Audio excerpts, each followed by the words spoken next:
Morning. We're going to pick up on something which sounded kind of casual. I just wanted to cut down on litigation with respect to species that appear to be disappearing, and this didn't sound like a terribly grim area, but actually I have to do it in context. And I've been here before.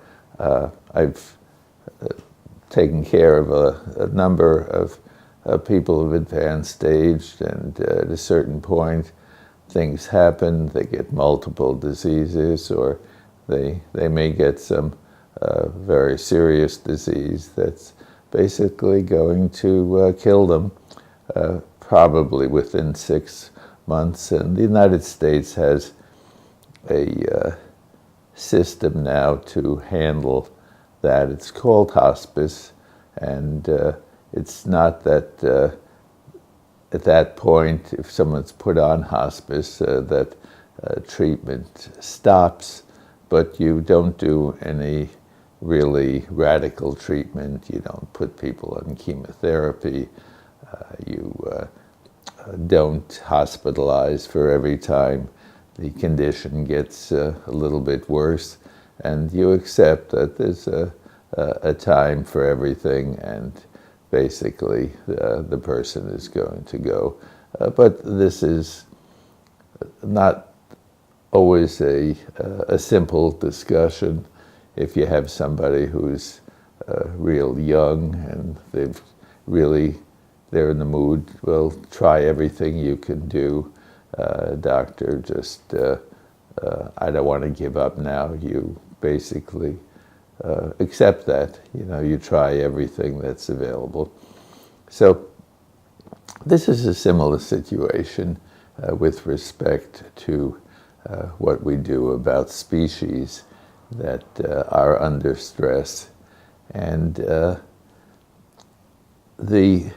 if they're a what I might call a charismatic species, the pandas, well, you just try to preserve them. You put them in zoos. They're protected. There's sort of a relic of the past.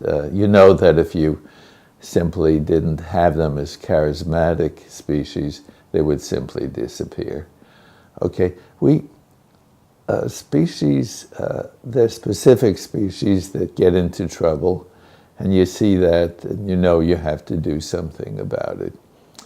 But the vast majority of species development and species disappearance is a pretty slow process.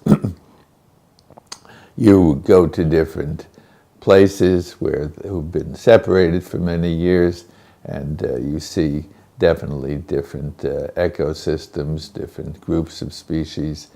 But this has always taken a long time to develop. Species can disappear rather rapidly if they're a target of our species. We do know that where we have records of the human species reaching island areas or isolated areas that have megafauna, that they disappear rapidly afterwards. And of course, the Americas is an example of that. We don't know exactly when Native Americans crossed over from Asia, but we know it wasn't more than 20,000 years, say, and our evidence is that the species like the mammoth, the saber-toothed cat, any of the larger ones, the giant sloths, disappeared very quickly after the Native Americans came in, and they did not have, at the time, advanced weaponry. They had pretty primitive weapons, but they were able to eliminate these large animals very rapidly because they were easy to find.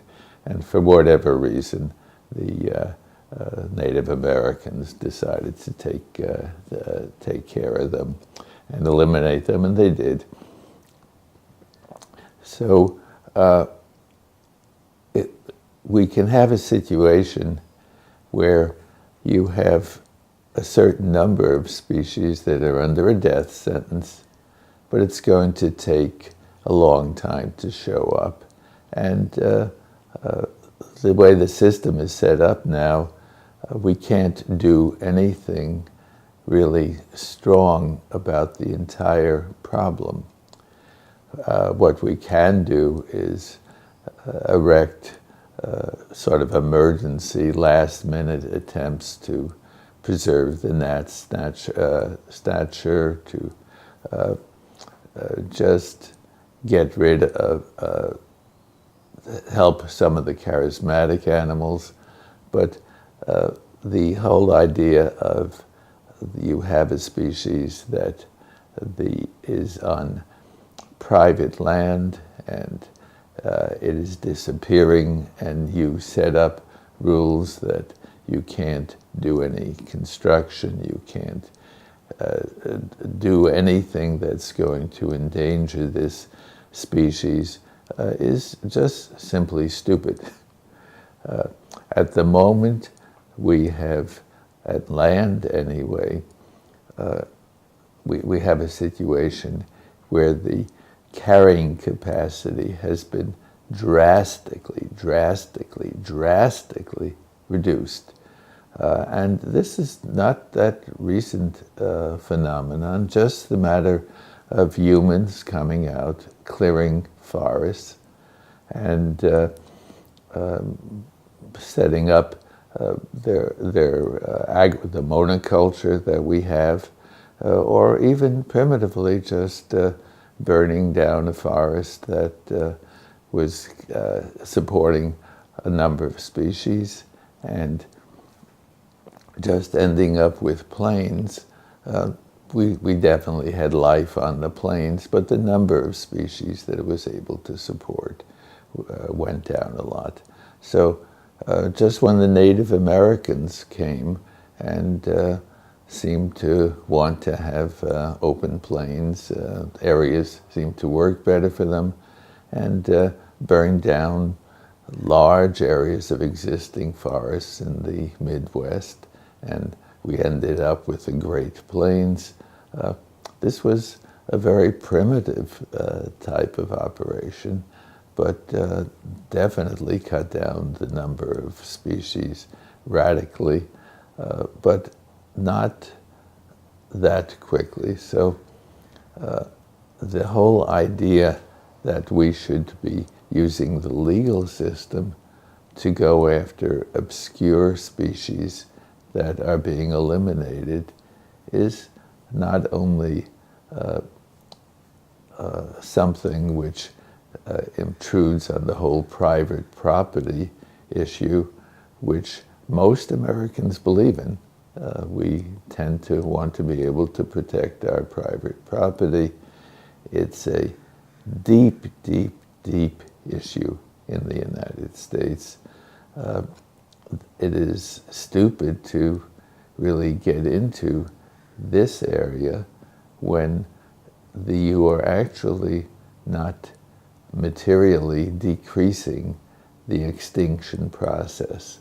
The extinction process has some quick events, but in general it's a slow process. We have cut down the land habitat hugely, and the major thing we need to do is get the habitat to a large extent back before the death sentence gets executed. We need to have more habitat, and I'll work on this the next time. We'll see you the next time.